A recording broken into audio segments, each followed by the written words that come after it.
음양 오행과 주요 그리고 명당 제40회 식간 12지의 식간이란 식간.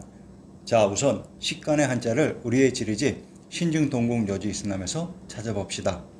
지리지의 지명 목차에 나오는 내용들만 참조합니다. 식간을 지리지 신증동국여지있음남에서 찾는 이유는 왜 식간의 지명들이 만들어졌는지 확인하는 것입니다. 12지에서 보았듯이 12지의 지명들이 시계 방향으로 돌면서 12방향을 표시했던 비밀을 밝혀내었기 때문에 혹시 식간의 비밀들을 밝히기 위해 지명의 위치를 찾는 것입니다. 식간, 천간 또는 식간은 지지와 함께 간지를 이루며 갑을 병정, 무기 경신, 임계를 말한다. 옛 중국에서 유래하였으며 전 근대에는 연도, 날짜 등 시간의 표시에 두루 쓰였고 현대에도 순서를 나타내는 용법이 관용적으로 남아있다. 12지와 함께 십간 12지라고 부른다. 오행과 결부되어 두 개씩 짝을 지어 음양이 배당되어 있다. 갑, 함경도 갑산의 군명을 허천 이산 갑주라고 합니다. 함경도 갑산의 두정을 인용합니다. 이효정 객관북쪽에 있다고 했습니다. 전라도 용담의 두정을 이효정 현해북쪽 64보 지점에 있다고 했습니다.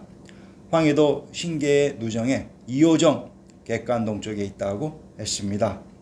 용담이란 천황님이 계셨던 곳의 연못이라고 했습니다. 갑산이란 으뜸 첫 번째가 되는 산이라는 의미이기도 합니다. 갑산은 신시계천이 일어난 금강산입니다. 정원루가 갑산에 있었다고 합니다. 평안도 귀성의 건치현역을 인용합니다. 본래 고려의 만영군이었는데 성종 13년에 평장사 소희에게 명하여 여진을 공격하여 쫓고 성을 쌓아서 귀주라고 불렀고 고종 18년에 높여서 정원 대도부라 하고 종주목으로 고쳤다가 뒤에 주치를 마산의 남쪽으로 옮겼다고 했습니다. 신시계천 하우인 김수로왕의 무대 구주의 기성을 정원이라고 합니다. 금강산에 기대고 있는 관중지역의 박터가 됩니다. 평안도 평양의 누정을 인용합니다. 을밑대 금수산 꼭대기에 있는데 평탄하고 훤칠하다. 이름지어 을밑대 또 사호정이라 일컫는다. 을 지역에 있는 누정이 을밀대가 됩니다. 평양의 진산 금수산이 금강산입니다. 각각 을의 공통점이 모두 민족의 영산인 금강산입니다. 병은 지리지에 없습니다. 정씨는 주나라의 제후국으로 제나라가 있었는데 제나라의 초대 제후가 태공이고 그 아들인 급이 제2대 제후가 되었다. 그의 시호가 정공인데 그 지손이 시호인 정을 성으로 삼았다. 현재 중국에서는 정씨를 제양당 정씨라고 칭합니다. 정씨는 제나라의 사람들이며 진주강씨 제씨와는 같은 혈육이 되는 것입니다. 염제 신동씨는 또한 진주강씨의 선조이기도 합니다. 정씨를 제양당 정씨라고 칭한다고 했습니다. 제양당이란 강태공이 봉지로 받은 제땅 제주라는 의미입니다. 제주는 영주산인 한라산 지역에 있었습니다. 경상도 금산의 여건을 인용합니다. 무천이 금산인 금강산에 있었다고 합니다.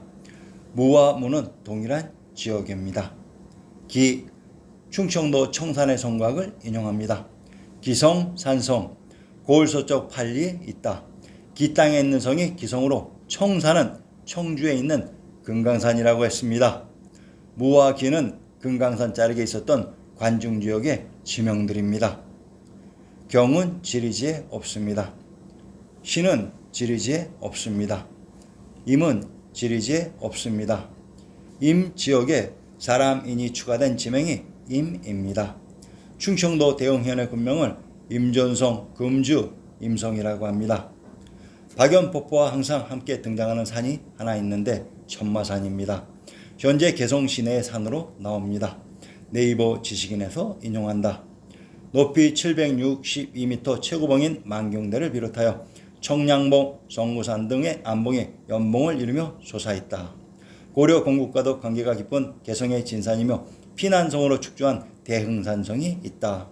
이해로부터 개성 금강 또는 소금강의 명칭을 남길 만큼 경관이 수려하다. 북쪽 기슭에 유명한 박연폭포가 있으며 산중에는 개성사, 대흥사 등 오래된 절이 있다. 대흥에 있는 산성이 대흥산성으로 대흥성은 또한 수나라의 도성이기도 합니다. 개경서울의 피난성이 관중의 제왕의 성인 대흥성이었던 것을 알 수 있습니다. 고려시대 개경서울에 도읍을 정했던 고려 왕실의 피난성이 관중의 제왕의 성인 대흥성, 한성, 국내성이었습니다. 개는 지리지에 없습니다. 식간의 지명들을 신증 동궁 여지승남에서 찾은 결과 이들은 일정한 시계 방향의 의미가 아닌 갑을, 병정, 무기, 경신, 인계의 배열에 특별한 비밀이 숨어 있었습니다. 자, 이를 밝혀드립니다. 십간은 10일 즉 일순이라는 뜻에서 나온 것 같으며 갑을, 병정, 무기, 경신, 임계로 표현된다. 점술가는 식간을 천간이라 하고 다음과 같이 음양과 오행을 부속시킨다. 갑을 청색, 동쪽, 나무, 목. 병정은 적색, 남쪽, 불, 화. 무기는 황색, 중앙의 흙, 토가 되며 경신, 백색의 소쪽, 쇠, 금이 되고 임계는 흑색, 북쪽의 물, 수가 된다. 지금까지 식간의 내용을 정리하면 상기와 같이 함축할 수 있습니다. 그러면 식간의 비밀들을 모두 밝혀드리겠습니다.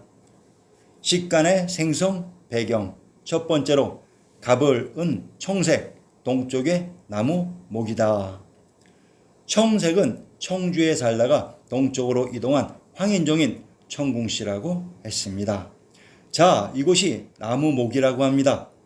갑 지역의 갑주, 갑산이 신시계천의 무대 금강산이라고 했으며 을 지역의 을밀대가 금수산인 금강산에 있었다고 했습니다. 고전 번역원의 다단신문지 윤남고에게 써서 붙이다를 인용합니다. 듣자니 지금 화성부에 단단한 초롱성을 쌓고 있다던데 날듯한 누대 무지개에 닿아 있고 화려한 누각에는 교룡을 그렸구려. 곤업의 강산이 수려하고 신풍에는 초수가 무성하지. 왕릉에 상스러운 기운 서려 있어 일만주 소나무를 해마다 심는다오. 청주가 기대고 있었던 산이 금강산이라고 했습니다. 다산 시문집에 나오는 일만주 소나무를 매해 심었던 남산 위의 조사나무의 무대가 바로 금강산이라고 했습니다. 그래서 가불의 청주 동쪽을 나무 목이라고 했습니다. 병정, 적색, 남쪽의 불, 화.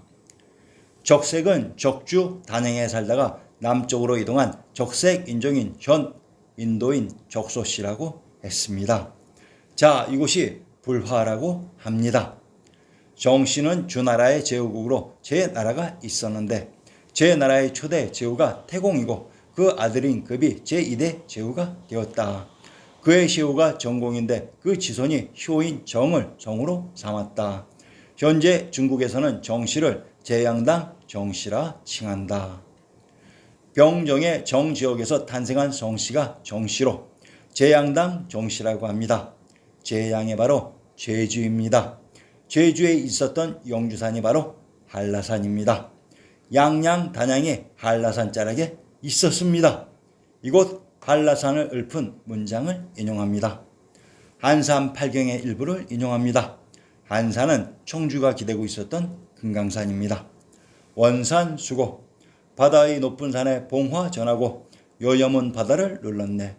100년간 난리 없는 이 땅에 수자리 북소리 석양이 짙다고 했습니다. 원산의 지명을 분석해 봅시다.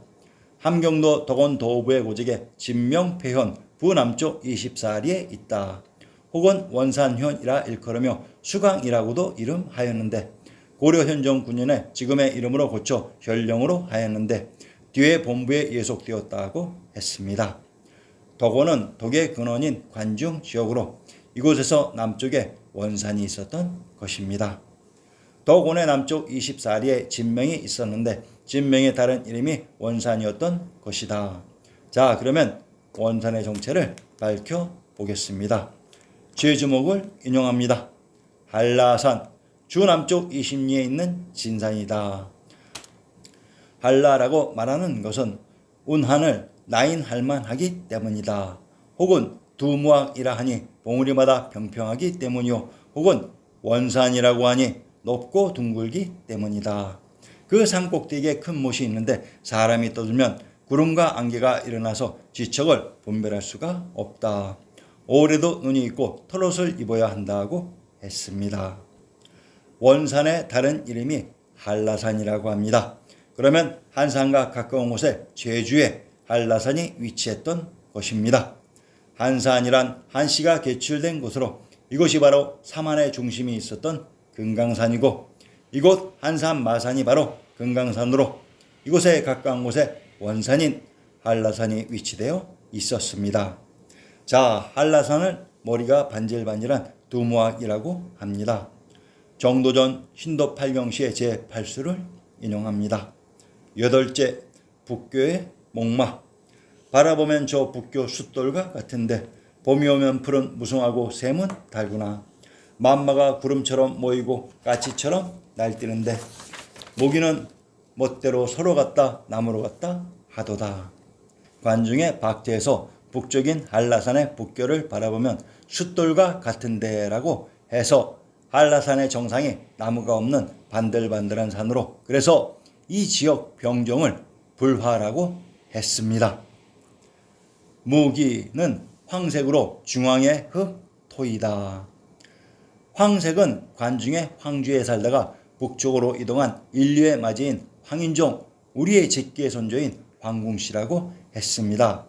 자, 이곳이 흑토라고 합니다.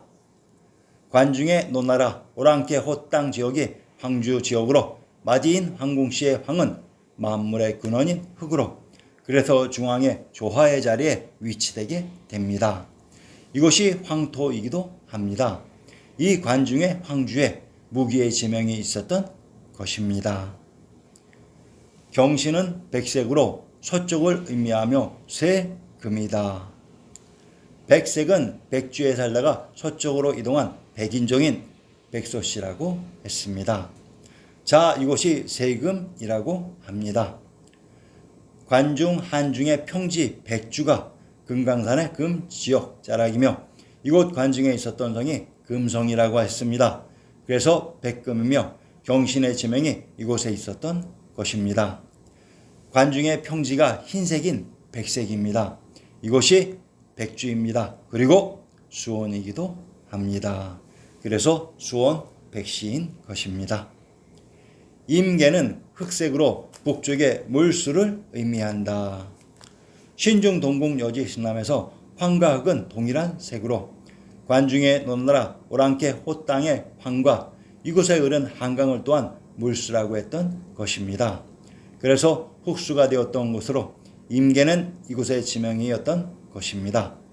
관중의 황주의 한강인 압록강이 흘렀습니다. 갑을 청색으로 동쪽을 의미하며 나무 목으로 가불이 청주의 지명이었으며 병정은 적색으로 남쪽 불을 의미하며 병정이 적주 단양의 지명이었으며 무기는 황색으로 중앙의 흑토를 의미하며 무기가 황주의 지명이었고 경신은 백색을 의미하며 서쪽의 새금으로 경신이 관중의 백주의 지명이었으며 임계는 흑색으로 북쪽의 물수를 의미하며 임계가 황주인 흑주의 지명이었습니다. 그래서 갑을, 병정, 무기, 경신, 임계의 배치가 그 지역의 특성과 함께 오행의 방위와 똑같이 배열되었던 것입니다. 자, 식간의 비밀을 이해하셨습니까?